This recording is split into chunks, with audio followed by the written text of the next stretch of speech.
Hello friends, welcome in our YouTube channel evergreen W classes. हम लोग आज environment का क्विक रिवीजन करेंगे क्योंकि आने वाले दिनों में जेई सीबीटी का एग्जाम है। तो आज का जो क्वेश्चन का फॉर्मेट रहेगा वो वन लाइनर के फॉर्म में रहेगा और हम लोग फटाफट से इसे कवर करते हैं। सबसे पहले हम लोग बात करेंगे कि the study of mutual interaction of living organism and environment is called, कि जो ऑर्गेनिज्म कि किसी भी ऑर्गेनिज्म और जो पर्यावरण के बीच में, जीव जंतु और पर्यावरण के बीच में जो म्यूचुअल इंट्रैक्शन होता है, आपस में जो इंट्रैक्ट करते हैं वो, उन्हें उस जगह को क्या कहते हैं? तो वो कहलाता है ecology. Ecology is the study of relationship among the, कि इकोलॉजी जो है वो किसके किसके बीच का रिलेशनशिप दिखाता है। तो ऑर्गेनिज्म और इन्वायरमेंट के बीच का जो रिलेशन दिखाता है, इसी के स्टडी को कहा जाता है इकोलॉजी। ऑल लिविंग थिंग्स, मतलब कि जितने भी सजीव हैं, मेक्स ऑन द अर्थ, अर्थ में जितने भी लिविंग थिंग्स है वो क्या बनाते हैं? तो वो बनाते हैं biome. The study of synecology is, ecology का ये टाइप है सीन इकोलॉजी। तो जो सीन इकोलॉजी है उसके स्टडी को क्या कहा जाता है, उसके अध्ययन को क्या कहा जाता है? तो उसे कहा जाता है biological community. Those plants which grow in sandy soil are called, कि वैसे प्लांट्स, वैसे पौधे जो सैंडी सॉइल में, बलुई मिट्टी में उगते हैं, उन्हें क्या कहा जाता है? तो उन्हें ज़ेमोफाइट कहा जाता है। Edaphic factors are related to, edaphic factors जो होते हैं वो किससे रिलेटेड होते हैं, किससे संबंधित होते हैं? तो वो सॉइल से संबंधित होते हैं, मतलब कि मिट्टी से संबंधित होते हैं, उन्हें इडेपिक फैक्टर कहा जाता है। तो ये जो अध्ययन होता है सॉइल का, उसे क्या कहा जाता है? तो उसे पेडोलॉजी कहा जाता है। तो द स्टडी ऑफ पेडोलॉजी, यहाँ पे उल्टा हो गया, the study of soil is called pedology. More or less number of species in an ecosystem are stabilized by, कि इकोसिस्टम जो होता है, हम लोग इकोसिस्टम के बारे में डिटेल चर्चा कर चुके हैं। अगर कोई डिटेल देखना चाहते हैं तो हमारा जो पिछला क्लास है वो विजिट कर सकते हैं। तो इकोसिस्टम जो है, जहाँ पे सारे लिविंग ऑर्गेनिज्म रह रहे हैं, वहाँ पे जो स्पीसीज का नंबर होता है वो ज्यादा या अधिक होता है। तो उसे स्टेबलाइज करने का काम कौन करता है, मतलब उसे बैलेंस कौन बनाता है? तो जो प्रीडेटर्स होते हैं वे बनाते हैं, कि अगर प्रे और प्रीडेटर्स का जो रिलेशनशिप होता है उसके द्वारा ही स्टेबलाइज होता है इकोसिस्टम में स्पीसीज का number. Where two main communities meet each other, that area is called, कि जैसे देखा जाए कि ये एक पॉन्ड इकोसिस्टम है, पॉन्ड इकोसिस्टम, यहाँ पे वाटर है, और ये एक फॉरेस्ट इकोसिस्टम है या फिर ग्रासलैंड इकोसिस्टम है यहाँ पे। तो ये जो रीजन रहेगा कि इन दोनों के बीच में जो मिलने वाला पॉइंट है, इसे क्या कहते हैं? तो इसे कहा जाता है इकोटोन। इस रीजन को कहते हैं हम लोग इकोटोन कहते हैं।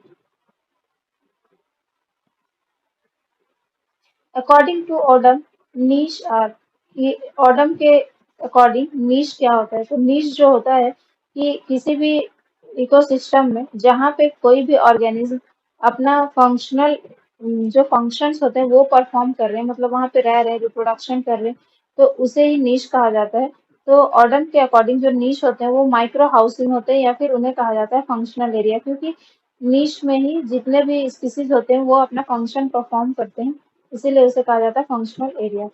बायोस्फेयर जो होता है उसमें क्या क्या इंक्लूड्स होते हैं? तो एटमॉस्फेयर, हाइड्रोस्फेयर एंड लिथोस्फेयर, ये तीनों मिला करके बनता है biosphere. The forms of environmental consciousness is regional, national and international. Environmental का जो फॉर्म्स है वो किस किस लेवल पे है? तो रीजनल लेवल पे होता है, नेशनल मतलब क्षेत्रीय लेवल पे होता है, फिर नेशनल राष्ट्रीय लेवल पे, और अंतरराष्ट्रीय लेवल पे स्तर पे होता है इन्वायरमेंटल का।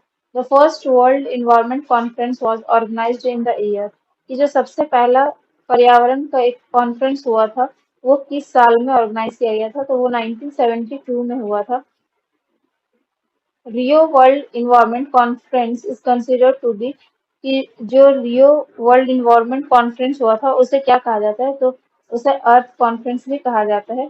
World water day is celebrated on, world water day कब सेलिब्रेट किया जाता है? तो 22 मार्च को सेलिब्रेट किया जाता है।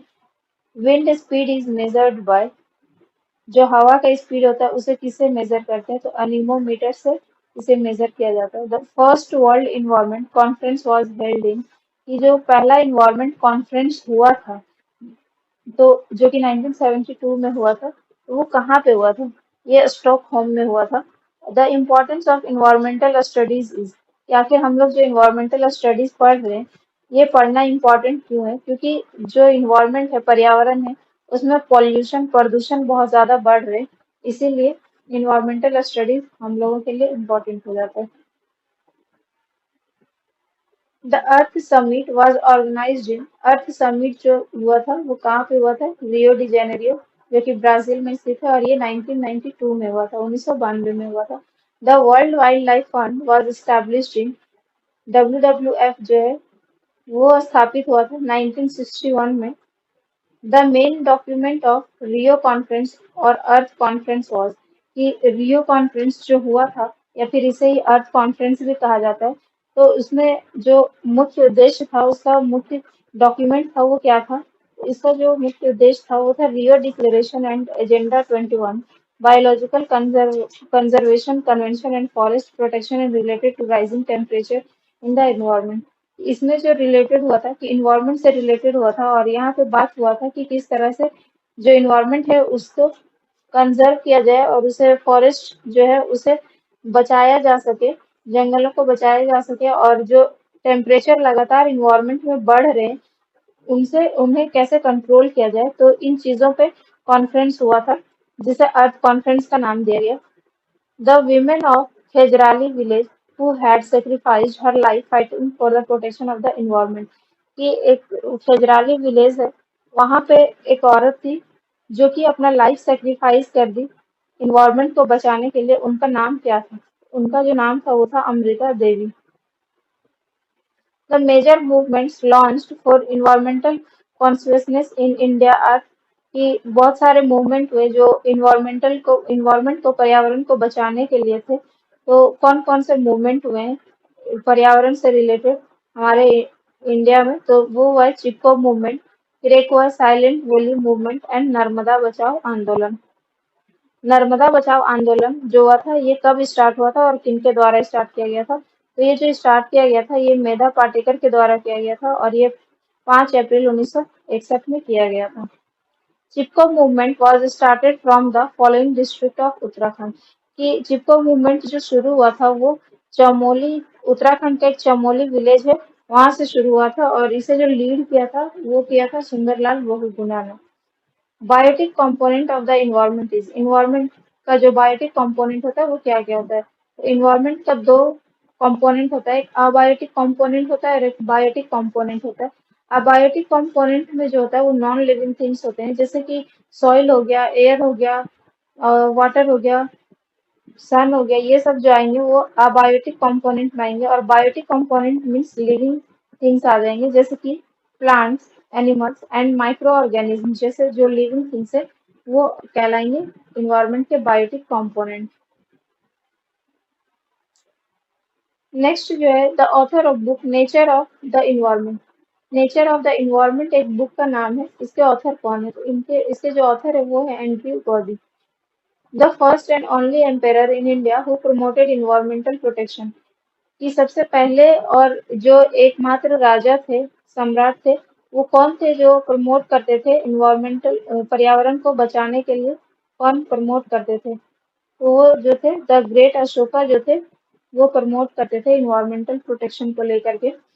For the protection of environment a peacock movement was started from the which region in India, जिस तरह से चिपको मूवमेंट हुआ था उत्तराखंड में, उसी से उसी से इंस्पायर्ड होके एक मूवमेंट हुआ था अपिको मूवमेंट, जो कि ये किस रीजन में हुआ था? तो ये साउथ इंडिया में हुआ था, साउथ वाले रीजन में चिपको मूवमेंट से इंस्पायर्ड होके एक मूवमेंट शुरू हुआ था जिसका नाम था Appiko movement.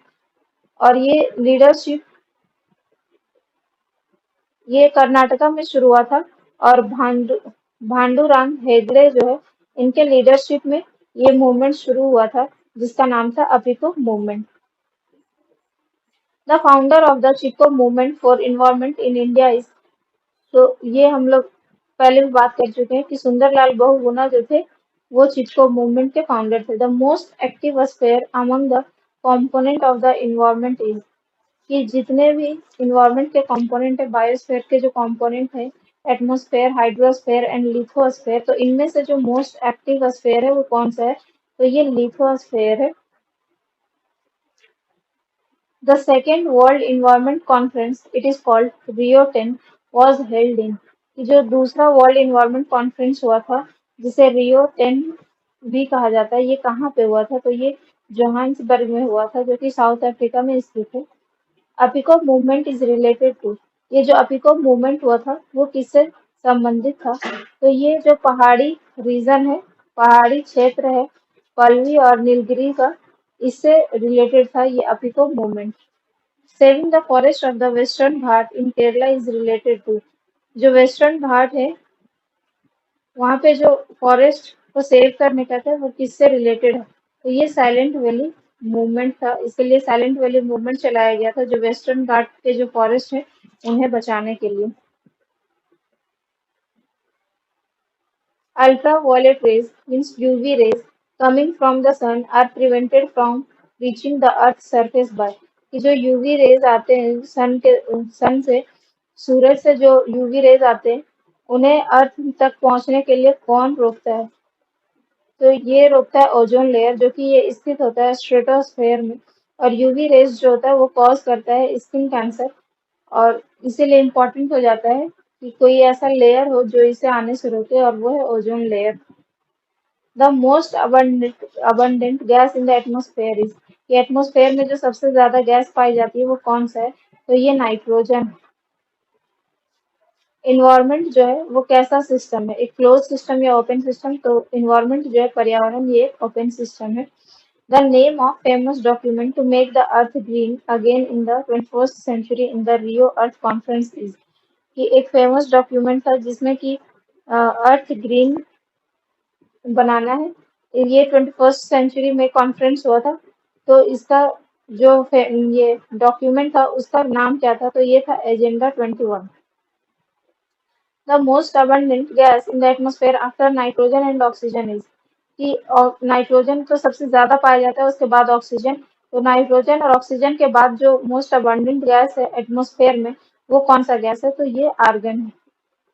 Where interactions between organism are occur, जो ऑर्गेनिज्म है, दो ऑर्गेनिज्म एक दूसरे के साथ कहाँ पे इंट्रैक्शन करते हैं, तो ये इंट्रैक्शन करते हैं बायोस्फेयर में। The percentage of oxygen in the atmosphere is, atmosphere में जो ऑक्सीजन गैस है उसका कितना परसेंटेज है, तो ये 21% के आसपास है। Biological factor of the environment is, पर्यावरण में जो बायोलॉजिकल फैक्टर है, जैविक कारक है, वो क्या है, तो ये है वेजिटेशन। Vegetation means plants.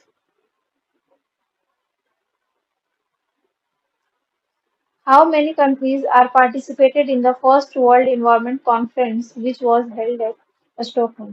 ये स्टॉकहोम में जो फर्स्ट वर्ल्ड इन्वायरमेंट कॉन्फ्रेंस रखा गया था, इसमें कितने कंट्रीज ने पार्टिसिपेट किया था, तो इसमें 119 देशों ने पार्टिसिपेट किया था। The physical factor of the environment is, environment का जो फिजिकल फैक्टर है, या तो फिर इसे ही हम कह सकते हैं अबायोटिक फैक्टर। आप बायोटिक फैक्टर इसे कह सकते हैं फिजिकल फैक्टर को। तो ये कौन कौन से शामिल हो, तो ये वाटर है, एयर है एंड सॉइल है। There is relation with geography, sociology and science of, कि जो एक रिलेशन दिखाता है ज्योग्राफी, सोशियोलॉजी और साइंस के बीच, तो इसमें क्या कॉमन है, इन्वायरमेंटल स्टडीज जो है इनमें कॉमन होता है। World environment day is celebrated on, ये 5 जून को सेलिब्रेट किया जाता है। Earth ecology is the study of, और इकोलॉजी है, ये टाइप ऑफ इकोलॉजी है, और इसमें जो स्टडी किया जाता है वो किसका स्टडी किया जाता है, तो स्पीसीज और इन्वायरमेंट का जो स्टडी किया जाता है वो अर्थ इकोलॉजी कहलाता है। United Nation environment programme UNEP जो हुआ था, ये कब से स्टार्ट हुआ, ये जून 1972 से स्टार्ट हुआ।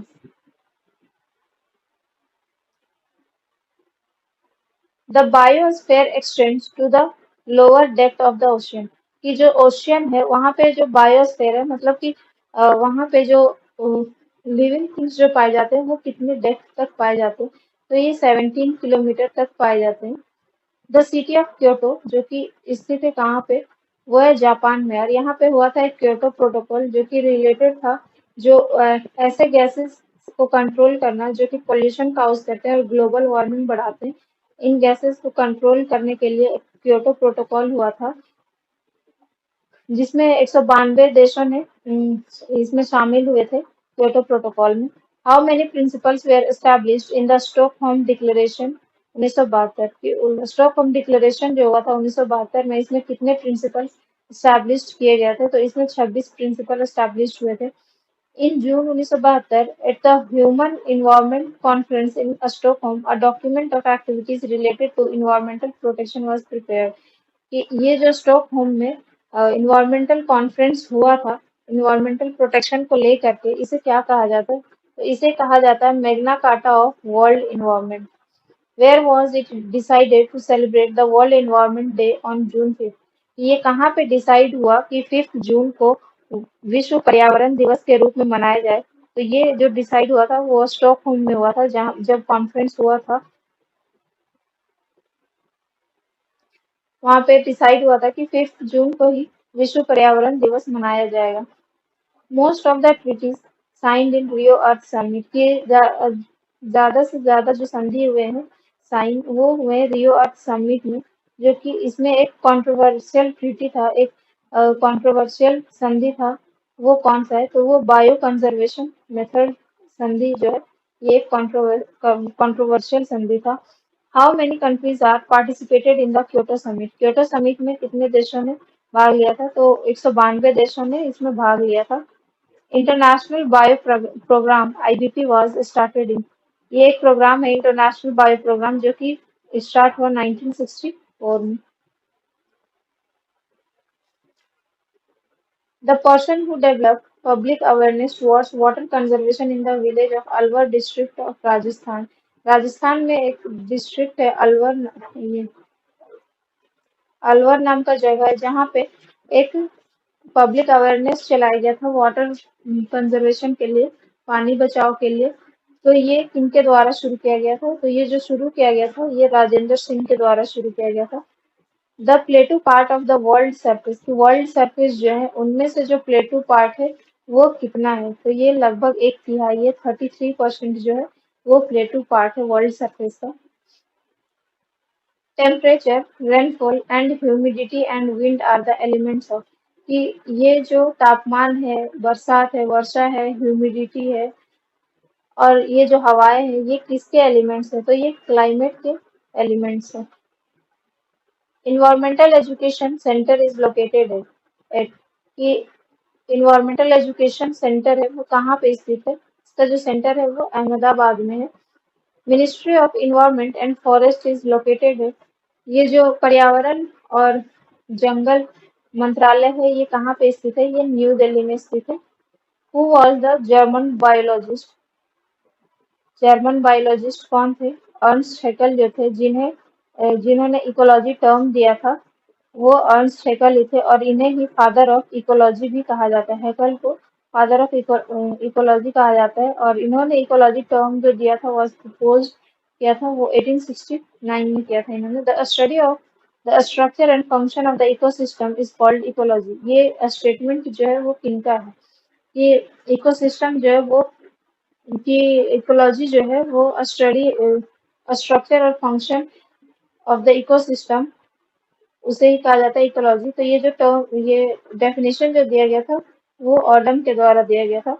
Carbon dioxide gas in the atmosphere is, atmosphere में कार्बन डाइऑक्साइड गैस का जो मात्रा है वो कितना उपस्थित है? तो वो 0.03%। The branch of ecology, ecology का वह शाखा on the basis of habitat is, कि ये हैबिटेट के आधार पे जो इकोलॉजी का ब्रांच है वो क्या क्या है? तो फॉरेस्ट है, ग्रासलैंड है एंड मरीन इकोलॉजी है। Govind Vallabh Pant national institute of Himalayan environment and development is located है, कि ये जो गोविंद वल्लभ पंत नेशनल इंस्टीट्यूट है तो वो कहाँ पे स्थित है? ये उत्तराखंड में स्थित है, वहाँ पे अल्मोड़ा जगह है वहीं पे स्थित है। पार्कलैंड्स आर फाउंड इन, पार्कलैंड जो है ये कहाँ पाया जाता है? ये साउथ अफ्रीका में स्थित है। World population control day is celebrated on, world population control day मनाया जाता है 11 जुलाई को वर्ल्ड फॉरेस्ट डे मनाया जाता है 21 मार्च को। एंड अर्थ डे जो है वो मनाया जाता है 22 अप्रैल को। और वर्ल्ड ओजोन डे जो सेलिब्रेट किया जाता है वो 16 सितंबर को किया जाता है। और ये इसलिए किया जाता है 16 सितंबर को क्योंकि इसी तारीख को मॉन्ट्रियल प्रोटोकॉल हुआ था जो कि ओजोन ओजोन लेयर को प्रोटेक्ट करने के लिए था। World food day is celebrated on 16 October. World animal day is celebrated on 4 October. National bird day जो है वो मनाया जाता है 5 जनवरी को। नेशनल इंस्टीट्यूट ऑफ ओशियनोग्राफी जो है वो स्थित है पणजी, गोवा में। The group of gases around the earth is called, कि अर्थ क्या जो चारों ओर जो गैसेस मौजूद है उन्हें क्या कहा जाता है, जो कि एक ब्लैंकेट के फॉर्म में उसे कहा जाता है atmosphere. The amount of nitrogen is dry air is, कि एयर में एटमॉस्फेयर में जो नाइट्रोजन का प्रतिशत है वो कितना है, तो ये 78% है। Which of the noble gases is not found in air, कि कौन सा नोबल गैस है जो कि एयर में नहीं पाया जाता है, तो ये है radon. If the vegetation means plants found on the earth ends, then which gas will be lacking, कि अगर ऐसा हो कि पृथ्वी में प्लांट्स जो है वो मिलना बंद हो जाए, खत्म हो जाए, तो फिर कौन से गैस की कमी हो जाएगी, ऑक्सीजन की कमी हो जाएगी, क्योंकि ऑक्सीजन जो प्रोड्यूस करते हैं वो प्लांट्स ही करते हैं। Ecosystem concept was proposed by, जो इकोसिस्टम कॉन्सेप्ट है वो किसने प्रपोज किया था, तो ये एजी टांसले ने किया था। अर्थ लार्जेस्ट इकोसिस्टम इज, जो अर्थ का लार्जेस्ट इकोसिस्टम है उसे क्या कहते हैं हम, बायोस्फीयर कहते हैं। Among the biotic component of the ecosystem, के इकोसिस्टम में जो बायोटिक कंपोनेंट है जैसे प्लांट्स है, एनिमल्स है एंड माइक्रो ऑर्गेनिज्म है, तो इन तीनों में से जो बायोटिक कंपोनेंट है द प्रोडक्टिव कंपोनेंट इसकी, इनमें से जो प्रोडक्टिव कंपोनेंट है वो कौन सा है, तो ऑब्वियसली वो ग्रीन प्लांट्स होंगे, क्योंकि ग्रीन प्लांट्स जो है वो ऑटोट्रॉप्स होते हैं और ये जो होते हैं प्रोडक्टिव कंपोनेंट होते हैं। Who comes under the first trophic level, ये कौन होते हैं जो फर्स्ट ट्रॉपिक लेवल में आते हैं, तो ये ऑटोट्रॉप्स होते हैं। और ऑटोट्रॉप्स जो है वो ग्रीन प्लांट्स होते हैं, ये अपना फूड जो होता है वो खुद से प्रिपेयर करते हैं और इसीलिए फर्स्ट ट्रॉपिक लेवल में आता है। ये जो ट्रॉपिक लेवल है वो दिखाता है, ये शो करता है कि कौन किसको खा रहा है, मतलब कहाँ से अपना फूड प्राप्त कर रहा है। तो सबसे पहले जो फर्स्ट ट्रॉपिक लेवल में आते हैं वो ग्रीन प्लांट्स आते हैं। After that second trophic level में जो आते हैं वो फिर जो प्लांट्स को खाते हैं जैसे हर्बीवोर्स हो गए वो आते हैं।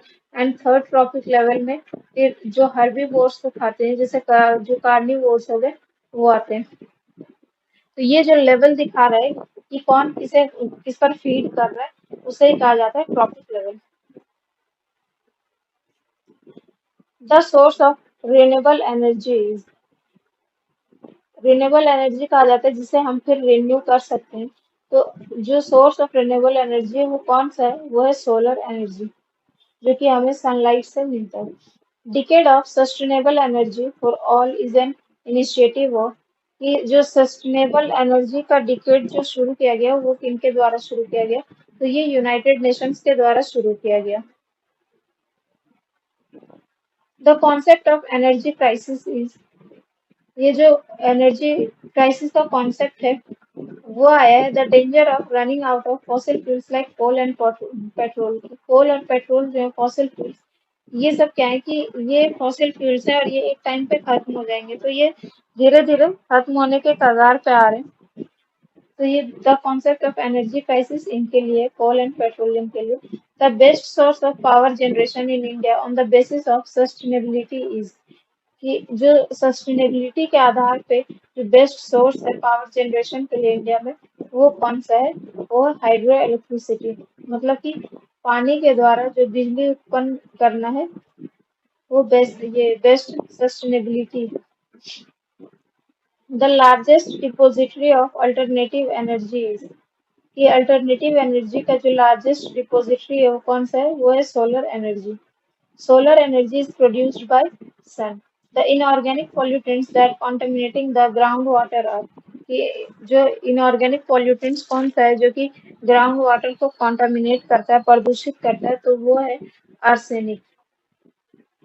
In which industry debris causes maximum chemical pollution? कि कौन सा इंडस्ट्री है, कौन सा उद्योग है जिसका जो कचरा बचा खुचा है वो मैक्सिमम बहुत ज्यादा केमिकल पॉल्यूशन कॉज करता है, रासायनिक प्रदूषण कॉज करता है, तो वो है लेदर इंडस्ट्री। जो चमड़े का जो उद्योग है उसमें सबसे ज्यादा केमिकल पॉल्यूशन कॉज करता है। Smog is related to, smog जो है ये बना होता है स्मॉग प्लस फॉग से। स्मॉग प्लस फॉग से जो बना होता है इसे कहते हैं स्मॉग। और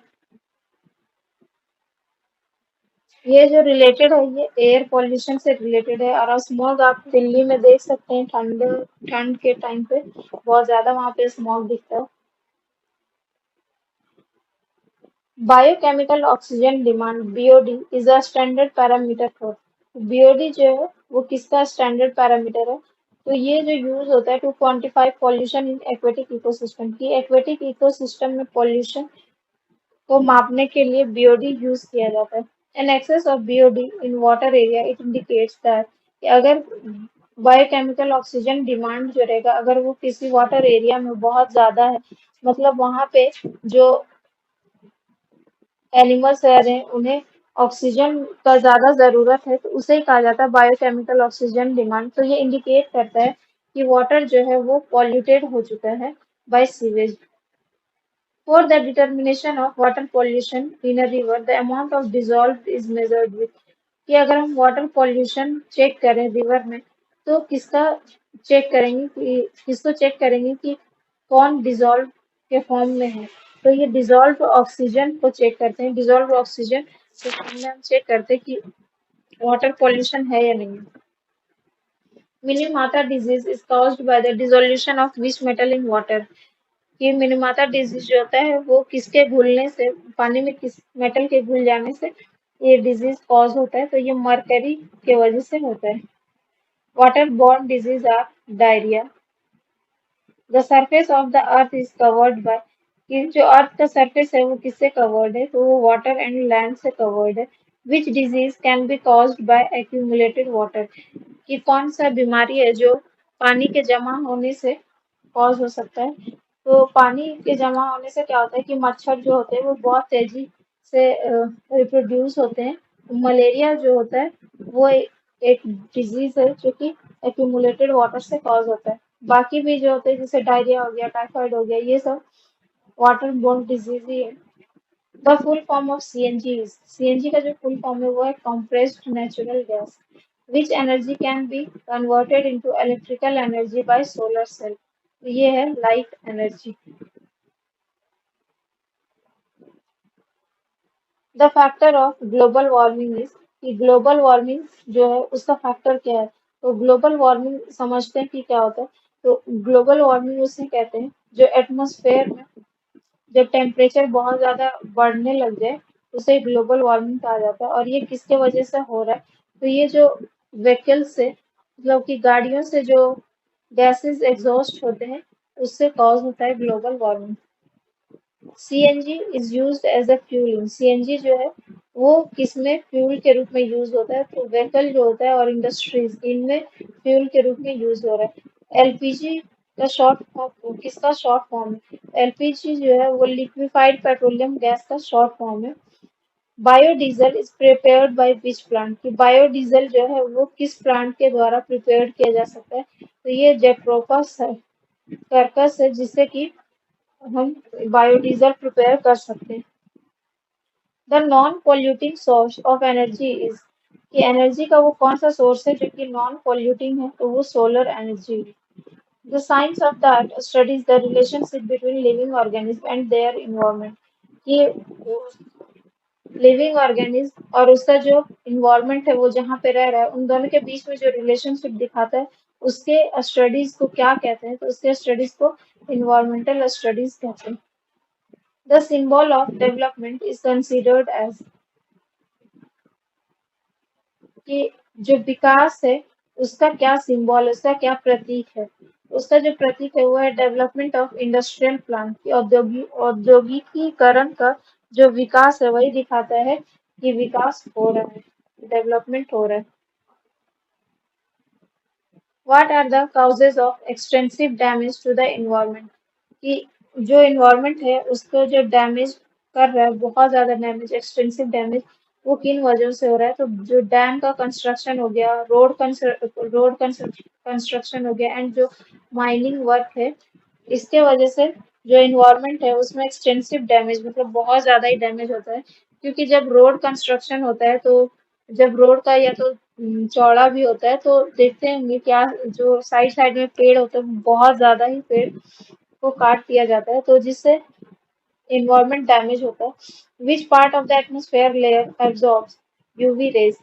कि एटमोस्फेयर का वो कौन सा पार्ट है जो कि यूवी रेज को अब्जॉर्ब करता है? तो वो है ओजोन लेयर। और ओजोन जो है वो ऑक्सीजन मॉलिक्यूल का जो फ्री ऑक्सीजन मॉलिक्यूल का जो फॉर्म है, उसे ही कहा जाता है ozone. Due to which force the rain drops fall down? कि जो रेन ड्रॉप्स हैं, बरसात की जो बूंदे हैं, वो किसके वजह से, किस फोर्स के वजह से गिरती है? तो फोर्स ऑफ ग्रेविटी के वजह से रेनफॉल होता है। The most of the micro organism in which type of environment do more reproduction? जो माइक्रो ऑर्गेनिज्म होते हैं, वे किस कंडीशन में, किस टाइप के इन्वायरमेंट में ज्यादा से ज्यादा रिप्रोडक्शन करते हैं, अपना पॉपुलेशन को बढ़ाते हैं? तो ये जो ह्यूमिड इन्वायरमेंट होता है, मतलब हल्का नमी वाला जो इन्वायरमेंट होता है, उसमें माइक्रो ऑर्गेनिज्म जो होते हैं वो ज्यादा से ज्यादा रिप्रोडक्शन करते हैं। What percentage of India is covered bye mountains? कि भारत जो है, हमारा जो देश है, वो कितने प्रतिशत माउंटेन पहाड़ क्षेत्रों से घिरा हुआ है? तो ये 30% पहाड़ी क्षेत्रों से घिरा हुआ है। India soils are deficient in the element? कि जो भारतीय मिट्टी है, ये किस एलिमेंट से डेफिशिएंट है? इनमें कौन सा एलिमेंट का कमी पाया जाता है? तो ये नाइट्रोजन एलिमेंट्स का कमी पाया जाता है।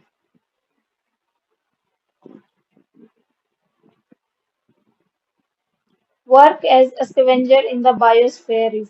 स्कैवेंजर उन्हें कहा जाता है जो कि सड़े गले, जो मरे हुए होते हैं, उन पे जो फीड करते हैं, उन्हें स्कैवेंजर कहा जाता है। इन्हें फिर कहा जाता है इन्वायरमेंटल फ्रेंड भी कहा जाता है, क्योंकि ये साफ सफाई का काम करते हैं। तो ये जो है वो बायोस्फीयर में कौन स्कैवेंजर का काम कर रहे हैं? ये डिकम्पोजर जो होते हैं, जो बैक्टीरिया वगैरह होते हैं, ये डेड एंड डिकेइंग मटेरियल्स पे फीड करते हैं, अपना भोजन करते, और तो इसे ही कहा जाता है स्कैवेंजर डिकम्पोजर को।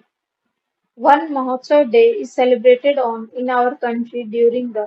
वन महोत्सव डे जो होता है वो हमारे देश में कब से कब तक सेलिब्रेट किया जाता है? तो जो फर्स्ट वीक ऑफ जुलाई होता है, इसका मतलब जो फर्स्ट 7 जुलाई होता है, वो वन महोत्सव डे के रूप में मनाया जाता है। डेसिबल जो है वो किसका यूनिट है, किसके मेजरमेंट का यूनिट है?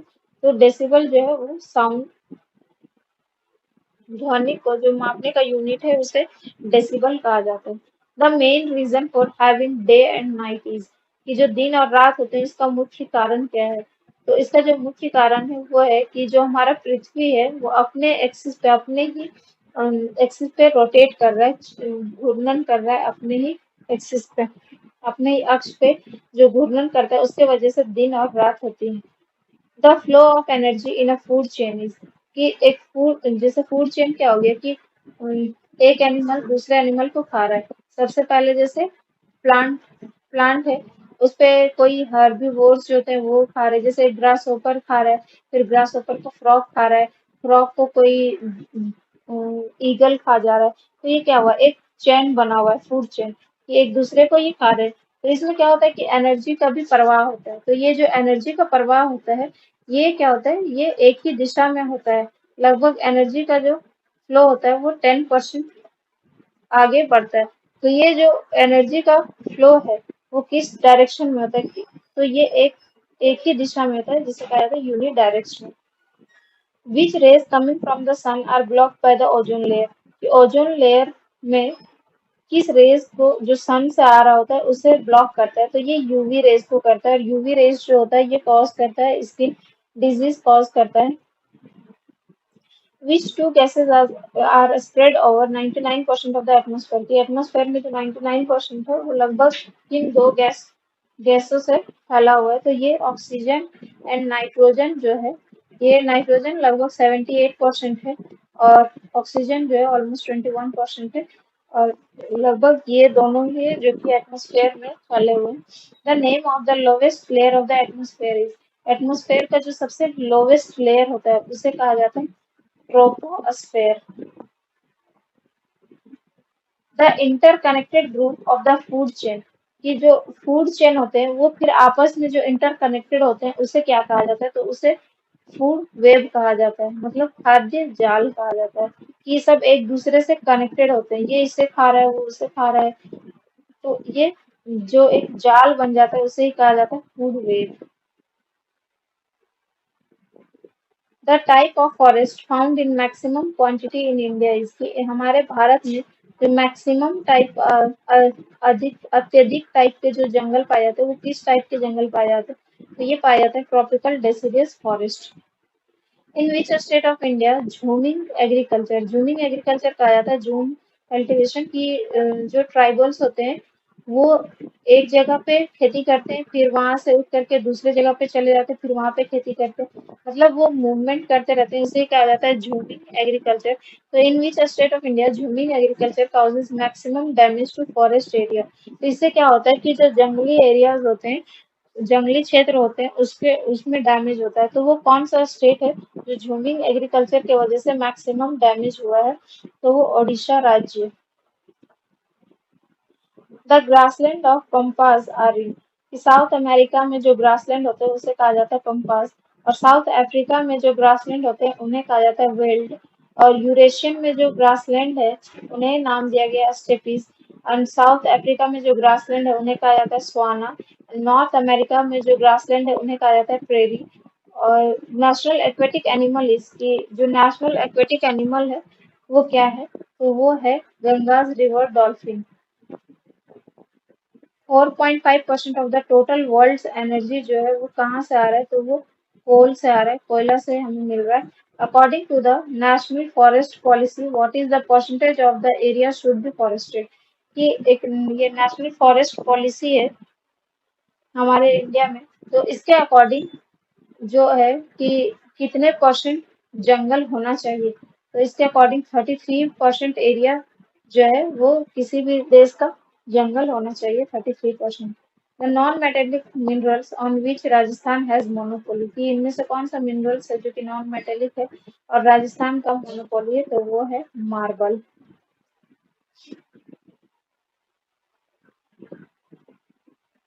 At present, the percentage of total area covered by forest in India is, कि फिलहाल जो इंडिया में टोटल फॉरेस्ट कवर क्या है, तो अकॉर्डिंग टू रिसेंट डेटा जो 2023 में आया है उसके हिसाब से 25.17% है जो कि टोटल फॉरेस्ट कवर है।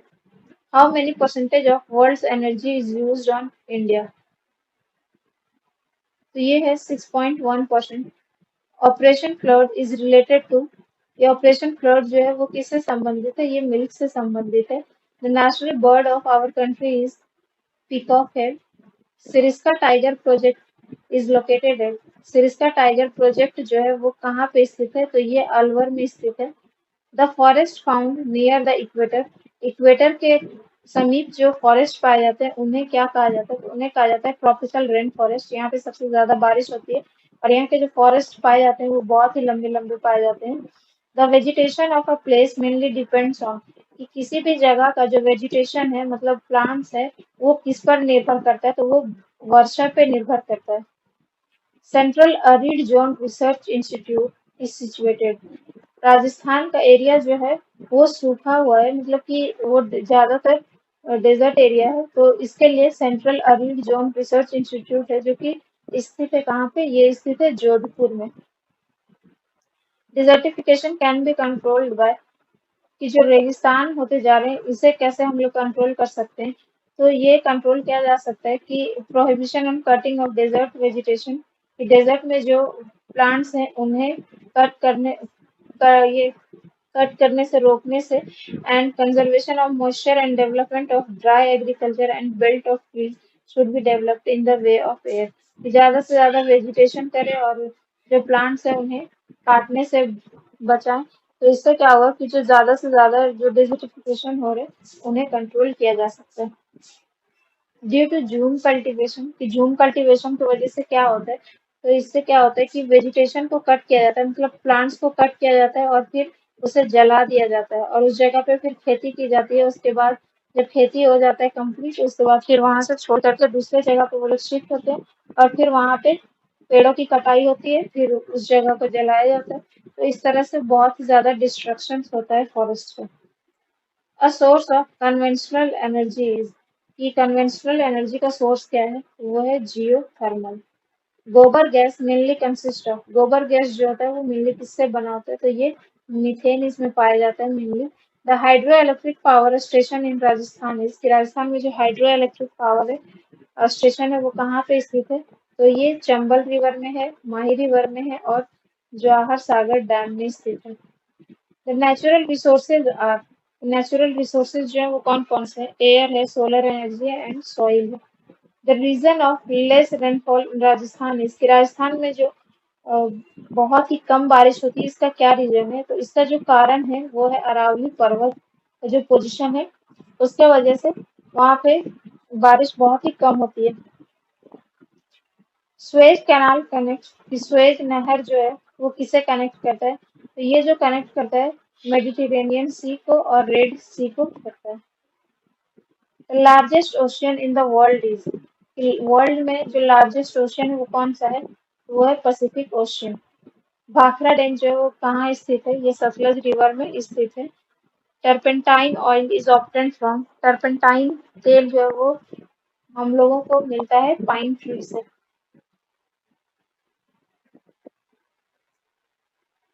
The land without nutrients remains fertile, कि बिना न्यूट्रिएंट्स के कैसे फर्टाइल रहता है लैंड, तो ये जो रीजन है वो है by the action of microbes, microbes के एक्शन की वजह से विदाउट न्यूट्रिएंट्स भी लैंड जो होते हैं वो फर्टाइल होते हैं।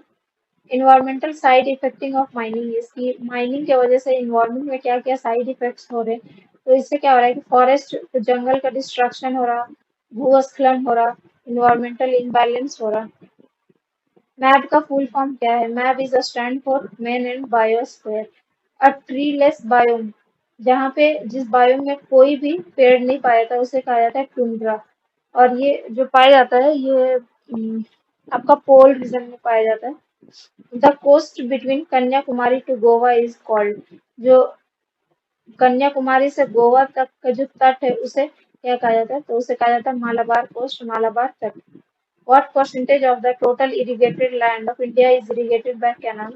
ये 41% है कि नहरों के द्वारा सिंचाई किया जाता है। The forest found in areas of 50 to 100 centimetre rainfall are, कि ऐसे एरिया जहाँ पे 50 से 100 सेंटीमीटर रेनफॉल होते हैं उन्हें क्या कहा जाता है, मतलब वहाँ पे किस तरह के जंगल पाए जाते हैं, तो उन्हें वहाँ पाया जाता है dry forest.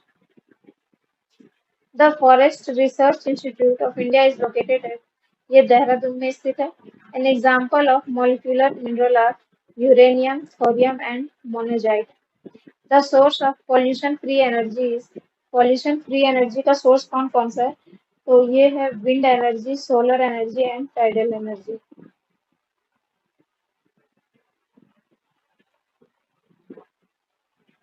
On what percentage of the earth is water found, कि पृथ्वी में जो पानी है वो कितने प्रतिशत पाया जाता है, तो ये 71% पाया जाता है। Zawar mines is situated in which district of Rajasthan, Rajasthan के किस डिस्ट्रिक्ट में ज्वार माइंस पाया जाता है, तो ये उदयपुर में पाया जाता है। Non conventional conventional source of energy, कि कौन सा non conventional source of energy है, तो वो है solar energy, wind energy and biogas. The leading state in the production of lead and zinc is, कि कौन सा स्टेट है जो जिसमें लीड एंड जिंक पाया जाता है, तो राजस्थान है। Example of renewable source is, कि ऐसे रिसोर्स जिसे हम फिर से रिन्यू कर सकते हैं, हमें फिर से मिल सकता है, तो वो है solar energy, wind and soil. Example of non renewable resource, जिसे एक बार अगर हमने यूज कर लिया तो फिर उसे नहीं यूज कर सकते, तो वो है petroleum, natural gas and copper.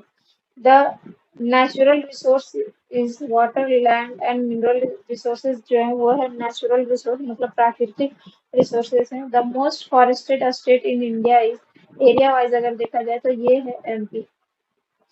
Forest suffer the most due to, forest जो है वो सबसे ज्यादा जो सफर हो रहे हैं वो किसके वजह से, तो ये डिफॉरेस्टेशन फॉर एग्रीकल्चरल वर्क, कृषि कार्यों के लिए जो पेड़ों की कटाई हो रही है इसके वजह से फॉरेस्ट बहुत ज्यादा सफर कर रहा है। The impact of deforestation on the environment, environment में जो पेड़ों की कटाई हो रही है, वनों की कटाई हो रही है, उसका क्या प्रभाव पड़ रहा है। तो उससे क्या हो रहा है कि फ्लड्स आ रहे हैं, बाढ़ आ रहे हैं, adverse effect on the climate, climate में इसका उल्टा इफेक्ट दिख रहा है, और सॉइल इरोजन जो है, मतलब टॉप सॉइल जो होता है वो न्यूट्रिएंट रिमूव होना है, सॉइल इरोजन कहलाता है, तो ये भी बढ़ रहा है।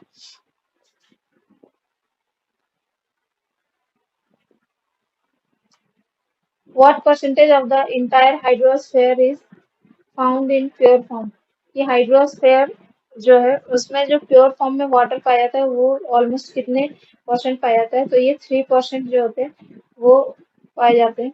The largest fresh water lake in the world is Chilka lake, the Thar desert is located in Rajasthan, the country that consumes the most energy in the world is USA, the contribution of fossil fuel to the total energy of the world is 81.5%, the effect of soil erosion is, soil erosion की वजह से क्या effect पड़ता है, loss of soil fertility, reduction in vegetation cover and loss of pressure. The problem found in the desert areas are salinity, change in climate and exploitation of groundwater. तो आज का जो क्लास है वो यहीं पे खत्म करते हैं, और कमेंट में बताइएगा कि बाकी के जो क्विक रिवीजन बचे हुए हैं वो कंटिन्यू करें या नहीं, या फिर क्वेश्चंस के साथ आगे बढ़े। Thank you so much. Class को लाइक करें और चैनल को सब्सक्राइब करें, हमारे साथ बने रहें। Thank you so much.